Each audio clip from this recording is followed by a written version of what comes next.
के छात्र अभी तक समुच्चय सिद्धांत के बारे में समझ रहे थे। इससे पिछली वीडियो में मैंने समुच्चय सिद्धांत के प्रकार कंप्लीट किए थे और साथ साथ बताया था कि समुच्चय को दो विधि से तो प्रदर्शित करते हैं, तीसरी वेन आरेख बनाकर भी इसको दर्शा सकते हैं। तो वेन आरेख में मैंने आपको यूनियन, इंटरसेक्शन और अंतर वाले वेन आरेख समझा दिए थे। आज मैं महत्वपूर्ण जो वेन आरेख हैं वो आपको क्लियर करने की कोशिश करता हूं। तो प्यारे बच्चों, देखिए, जो बच्चे अभी भी ग्रुप में ऐड हो रहे हैं उनको पिछली वीडियो अभी भी नहीं मिल पा रही होगी, क्योंकि अभी तक बच्चे ग्रुप में ऐड किए जा रहे हैं। तो वे मेरा एक चैनल है, उसको सब्सक्राइब कीजिए, maths by Sanjay Upadhyay CLM GOV। तो आपको सारी वीडियो का नोटिफिकेशन या पूरी वीडियो आपको YouTube पर मेरी मिल जाएंगी और उनसे आप स्टडी कर सकते हैं और अन्य बच्चों से भी हेल्प ले सकते हैं। तो हम वेन आरेख द्वारा समुच्चय सिद्धांत को समझने का प्रयास कर रहे थे। तो आज हम मोस्ट इम्पोर्टेंट टॉपिक है जो डिस्कस करेंगे वो है पूरक समुच्चय, यानी कॉम्प्लीमेंट सेट। कॉम्प्लीमेंट से मेरा मतलब है, जैसे आपने पढ़ा होगा कोटि पूरक, कॉम्प्लीमेंट, पूरक, कॉम्प्लीमेंट। तो उसमें बताया गया था कि कॉम्प्लीमेंट जब कोण पढ़े होंगे आपने, कोटि पूरक कोण, तो उसी से समुच्चय सिद्धांत में भी हमारा यहाँ पूरक समुच्चय होता है। तो समुच्चय को हम ही मान के चलते हैं कि पूरा जो संसार है ये हमारा यूनिवर्स है, इसको यूनिवर्स कहा जाता है। ऐसे सेट के अंदर हम, सेट थ्योरी के अंदर हम यूनिवर्सल यानी समष्टीय समुच्चय भी लेके चलते हैं। इसमें सारी चीज आ जाती हैं, अंक, चर, अचर, पशु, पक्षी, तारे, मतलब जितना भी सेट बना सकते हैं, जिनका समूह बन सकता है, वो सारी चीजें समष्टि में आ सकती है। इसीलिए उसको हम समष्टीय समुच्चय कहते हैं।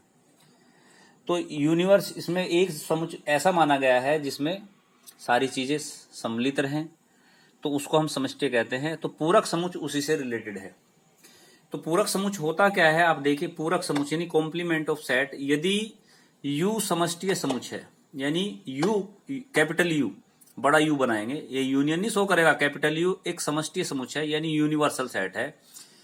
तो किसी समुच्चय ए के लिए यूनिवर्सल में से ए को लेस कर दें यानी घटा दें, घटाने के बाद जो बचेगा वह समुच्चय ए का पूरक समुच्चय कहलाएगा, ए का कॉम्प्लीमेंट कहलाएगा। यानी कि कहने का मेरा मतलब है, यूनिवर्सल में यदि 1 से 10 तक की संख्या थी और पहले सेट में 1, 2, 3, 4 तक की संख्या थी, तो ए डैश जो आएगा वो बची हुई संख्याओं का समुच्चय आएगा जो वो बच चुकी है। यानी इसका मतलब यूनिवर्सल में से ए को लेस कर दिया गया, वे कॉमन एलिमेंट्स को बाहर निकाल दिया गया।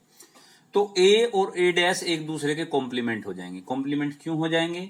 क्योंकि ए और ए डैश का अगर यूनियन निकालते हैं तो पुनः फिर यूनिवर्सल ही बन जाता है। तो वे एक दूसरे के कॉम्प्लीमेंट है, यानी एक दूसरे पर डिपेंड करते हैं। तो अब किसी समुच्चय में ए के लिए मैंने बता दिया, आप समुच्चय को ए का पूरक समुच्चय कहते हैं। इसे ए डैश या ए पे सी लगा देते हैं, सी मीन्स कॉम्प्लीमेंट सेट कहा जाता है। अब इसको निर्माण विधि में कैसे समझा सकते हैं, यानी कोड भाषा में क्या इसको समझाने का तरीका है। एक सूची विधि होती है जिसमें नंबर लिखे जाते हैं। कोड भाषा में लिखने का तरीका A dash equal to universal minus A equal to X such that X belongs to U. X U में होगा यानी यूनिवर्सल में होगा, और X not equal to A, X A में नहीं होगा, क्योंकि ए के एलिमेंट्स तो कंप्लीट कैंसिल हो चुके हैं, उसमें से निकल चुके हैं। जब ए के इसके एलिमेंट निकल चुके हैं तो ए डैश में वो एलिमेंट होने ही नहीं है, क्योंकि हम सेट ए डैश को समझा रहे हैं। तो ए डैश में बचे हुए एलिमेंट क्या है? यूनिवर्सल के बचे हुए एलिमेंट हैं। क्लियर होगी बात? अब इसी को वेन आरेख कैसे बनाएंगे? देखिए, वेन आरेख में एक बड़ा रेक्टेंगल लेंगे, रेक्टेंगल के कॉर्नर पे यू लिखेंगे। यू मीन्स जो बड़े वाला बॉक्स है ये यूनिवर्सल है। पूरे संसार में जितने भी नंबर्स हैं, जो भी हैं, जितने भी मतलब पदार्थ हैं, सबका एक ये सेट है। उसमें से ए हमारा एक सेट था। जब ए को लेस कर देंगे पूरे यूनिवर्सल में से, तो ये वाला माइनस हो गया, तो बचा हुआ पार्ट जो शेडेड किया गया है वो ए डैश बच जाएगा, वो मैंने लिखा भी है। अब नोट करेंगे बच्चों, जैसे अब आप लोग 12th करेंगे तो एग्जाम भी देंगे, जेई मेंस वगैरह के जो आजकल चल रहे हैं, तो छोटी छोटी बातें वहां पूछी जाती है। ये मतलब छोटी छोटी बातें जो हम छोड़ के चलते हैं, वो सारी चीजें हम अब नोट करके चलेंगे। तो एक चीज है, नोट करेंगे, ए इंटरसेक्शन ए डैश, यानी ए और ए डैश एक दूसरे के कॉम्प्लीमेंट है। ए का A intersection A dash complement है, तो वो इक्वल टू होगा 5। क्यों? क्योंकि जो एलिमेंट ए में है वो ए डैश में नहीं, क्योंकि ए डैश तो ए यूनिवर्सल माइनस ए है, तो दोनों कैसे हैं, एक दूसरे का कॉम्प्लीमेंट है। जब कॉम्प्लीमेंट है तो उनका इंटरसेक्शन 5 आ जाएगा। 5 मीन कॉमन, जो इंटरसेक्शन कॉमन को कहते हैं, तो कॉमन कुछ बचेगा ही नहीं, जब बचेगा नहीं तो वो 5 के बराबर होगा, इसे याद रखेंगे। कुछ एक गणितज्ञ हुए हैं डिमोर्गन ने कुछ रूल्स दिए, इन रूल्स को आप एग्जाम्पल, 2 रूल्स हैं आप नोट करेंगे एग्जाम की दृष्टि से। कौन से? जो आप कॉम्पिटिटिव एग्जाम आप देंगे, सेट थ्योरी से बहुत सारे कंपटीशन लेवल के क्वेश्चन बनते हैं, जिन चीजों को हम ध्यान से पढ़ते भी नहीं और हमसे छूट जाते हैं। तो डिमोर्गन नियम क्या कहता है कि यदि ए यूनियन बी, यानी 2 सेट्स का अगर यूनियन निकाले और उसका फिर कॉम्प्लीमेंट कर दे, यानी पूरक निकाल दे, तो जो यूनियन में एलिमेंट थे वो कॉम्प्लीमेंट होने के बाद बाहर माइनस हो जाते हैं, यूनिवर्स के बचे हुए एलिमेंट होंगे। तो या ए और ए डैश का इंटरसेक्शन करें, ए डैश और बी डैश, ए डैश यानी यूनिवर्सल माइनस ए और बी डैश यूनिवर्सल माइनस ए, और फिर उनका इंटरसेक्शन करें तो दोनों इक्वल रहेंगे। ये प्रैक्टिकल आप करके भी दे सकते हैं। कैसे देखेंगे? आप समझेंगे कि सर बता रहे हैं, हम लोगों ने समझ लिया। नहीं, आप लोग 2 सेट लेंगे, एक यूनिवर्सल सेट ले लेंगे जिसमें 1 से लेकर 10 तक संख्या रखेंगे, ए में कुछ एलिमेंट रखेंगे, बीच में बी में कोई एलिमेंट रखेंगे, लेफ्ट हैंड साइड निकाल लेंगे, फिर राइट निकालेंगे, दोनों को देखेंगे इक्वल आएगा, तो ये आपको याद रखना है। ऐसी इंटरसेक्शन के लिए बताया, ए इंटरसेक्शन बी डैश, जब ए का इंटरसेक्शन बी डैश निकालेंगे तो ए डैश यूनियन बी डैश, यानी ये आपका बन के आएगा। तो प्यारे बच्चों, आपको बात ही समझ में आ गई और नोट भी करेंगे। अब आगे बढ़ते हैं इसी कड़ी में सेट्स के बारे में समझने के लिए।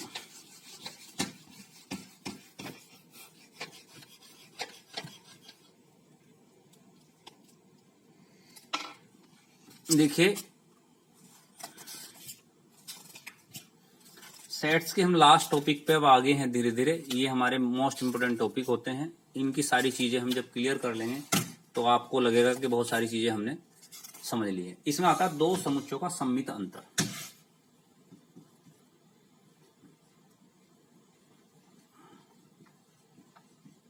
समुच्चयों का सम्मित अंतर,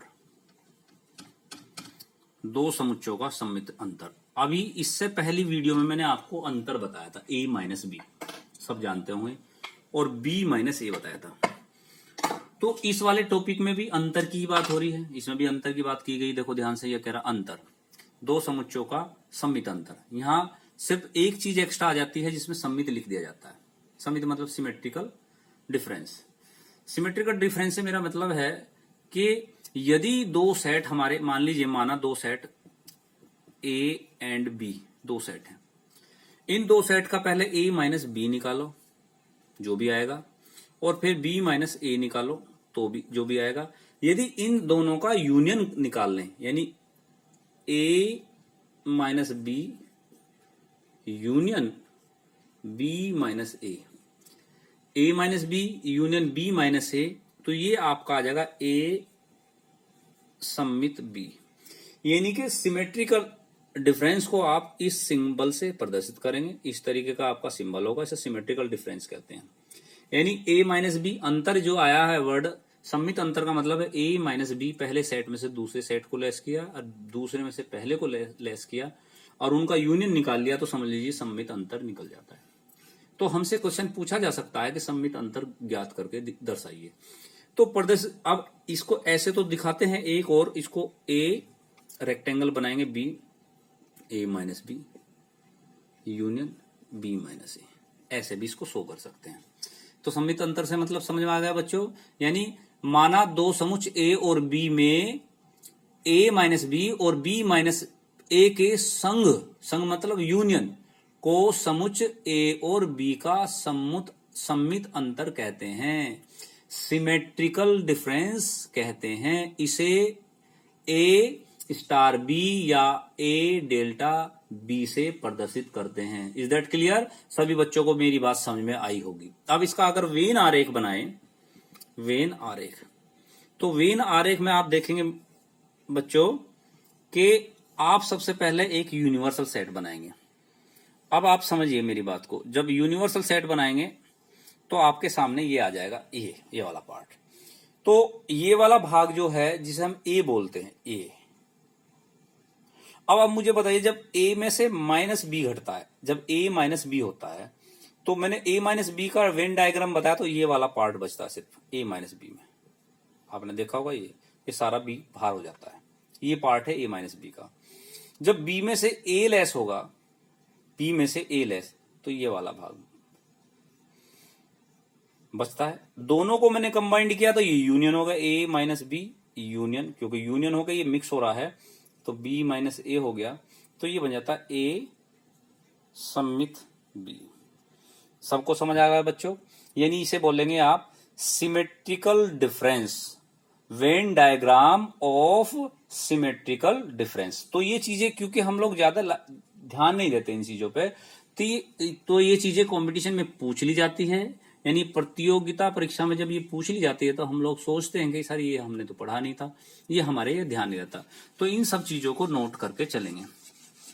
कुछ महत्वपूर्ण प्रमेय भी हम लोग समझ लें, जो हमें आने वाले जो प्रतियोगिता परीक्षा हैं उनमें हमें बहुत सारी हेल्प उनसे मिलेगी। तो नोट करेंगे कुछ महत्वपूर्ण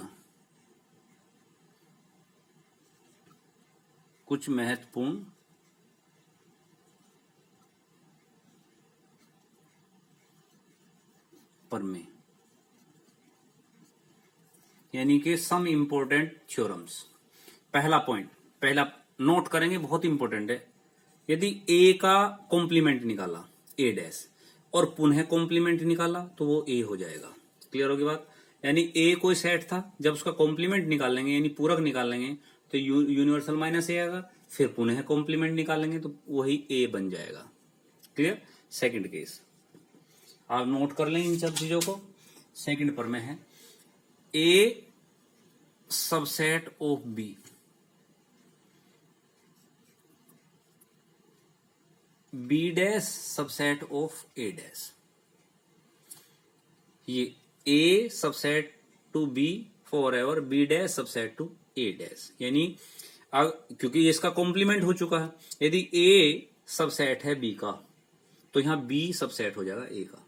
ध्यान रहेगा बात, जब वो डैश में निकला बी डैश सबसेट हो जाएगा ए का। यदि ए सबसेट, सबसेट माने छोटा सेट, ए छोटा सेट है किसका? बी का, यानी बी एक बड़ा सेट है, एक छोटा सेट है और ए के सारे एलिमेंट बी में है। क्लियर? तो ये दोनों जैसे प्याज छोटी बड़ी होती हैं, एक बहुत बड़ी प्याज हो सकती है, एक छोटी हो सकती है, लेकिन वे कही जाएंगी प्याज ही, लेकिन वे छोटे बड़े होने के कारण उन्हें सबसेट कहा जा सकता है कि ये छोटा सेट है, छोटा है, सबसेट है, छोटा है। समझ आई? तो जब हम उसका कॉम्प्लीमेंट निकाल देंगे, मान लीजिए अब इसको यहां बदल देंगे तो B dash subset to A dash, वो तो कॉम्प्लीमेंट हो गया, यानी हमने उसको चेंज कर दिया तो रूप बदल जाएगा। ये नोट करेंगे बच्चों। एक और बात, थर्ड पॉइंट, ए माइनस बी, यदि ए में से बी लेस करें और ए डैश इंटरसेक्शन बी डैश निकालें तो इक्वल आते हैं। ए माइनस बी करें, ए डैश इंटरसेक्शन बी डैश करें तो दोनों इक्वल रहते हैं। ये नोट करेंगे। किस लिए नोट करा रहा हूं बेटा मैं इसलिए नोट करा रहा हूं ताकि आप लोग प्रतियोगिता परीक्षा जब देंगे तो ये सारी चीजें आपके दिमाग में रहे और उसी के आधार पर आपसे कोई सवाल ना छूट पाए। फोर्थ पॉइंट, यदि ए और बी कोई दो समुच्च हैं तो A minus B equal to A dash B dash minus A dash होगा। यदि दोनों कैसे हैं? इक्वल। अब आप ये भी कह सकते हैं दोनों रिजल्ट से निकाल के, अगर इन दोनों रिजल्टों को कंबाइंड करें और ये दोनों चीज इक्वल है, यानी A dash minus B dash equal to A dash intersection B dash भी होता है। इन दोनों रिजल्टों से आप ये सब निकाल सकते हैं। मेरी बात सब समझ में आ गई? तो एक रिजल्ट आप नया बनाएंगे कि A minus B equal to A dash intersection B dash है, A minus B equal to B dash intersection B dash minus A dash है, और दोनों रिजल्ट देखते हैं तो ये A dash intersection B dash equal to B dash minus A भी होगा। मेरी बात सबको समझ आएगी। ये बातें आप नोट करेंगे। किस चीज के लिए मैंने कहा है सब नोट करने के लिए? प्यारे बच्चों, इनको नोट करने के लिए मैंने इसलिए बोला है कि ये जब आप प्रतियोगिता परीक्षा आप देंगे तो ये सारी चीजें आपके दिमाग में होगी, तभी आप वहां सवाल कर पाएंगे। अब हमारे पास प्रश्नावली, क्योंकि मैंने कहा था कि मैं बिल्कुल लास्ट में आ चुका हूं सेट थ्योरी के, और यही सब चीजें हमें अब करनी है एक्सरसाइज से। आप एनसीईआरटी की बुक लेंगे, एनसीईआरटी की बुक में बहुत कम क्वेश्चन है, इससे हमारा जैसे कम, देखो बेटा एनसीईआरटी की बुक सिर्फ आपको फंडामेंटल चीजें तो क्लियर कराती है, लेकिन इतने सवाल उसमें नहीं है कि आप उनसे संतुष्ट हो सके। जैसे जब हमें भूख लगी हो और खाना कम मिले तो हमारी भूख शांत नहीं होती और हम असंतृप्त रह जाते हैं, अनसेचुरेटेड रह जाते हैं।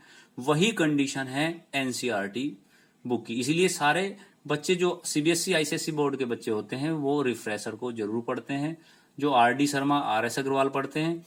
ऐसी हमारे यहाँ भी कुछ बुक्स हैं, जैसे विद्या प्रकाशन ने बुक निकाल रखी है, ये आपकी गणित की है, नूतन ने निकाल रखी है और विद्या ने निकाली है। कई सारे जो पब्लिशर हैं जिन्होंने एक बड़ी बुक बनाई, उन्हीं टॉपिक पर बहुत सारी प्रॉब्लम उन्होंने डिस्कस की है, जिससे हमें लगता है कि हम खूब भरपूर, जैसे हम लोग किसी शादी में जाते हैं तो शादी में खाना इतना होता है कि हम सोचते हैं कि पहले कहां से शुरू करें, और हम वहां खाते भी हैं और संतृप्त भी होते हैं। इसी तरीके से ये जो बुक हैं, जिसे हम आरडी शर्मा आरएस अग्रवाल या हम लोग रिफ्रेशर पढ़ाते हैं, तो मैं बेटे नूतन या विद्या प्रकाशन की बुक से सवाल आपको देता हूं, तो उसमें बहुत सारे क्वेश्चन हैं। कल की जो वीडियो रहेगी वो इस बात पर ध्यान केंद्रित करेगी कि ये जो चीजें मैंने अभी तक बताई है, इन चीजों का यूज सवालों में हम किस प्रकार करेंगे और सवालों को किस प्रकार हल करेंगे।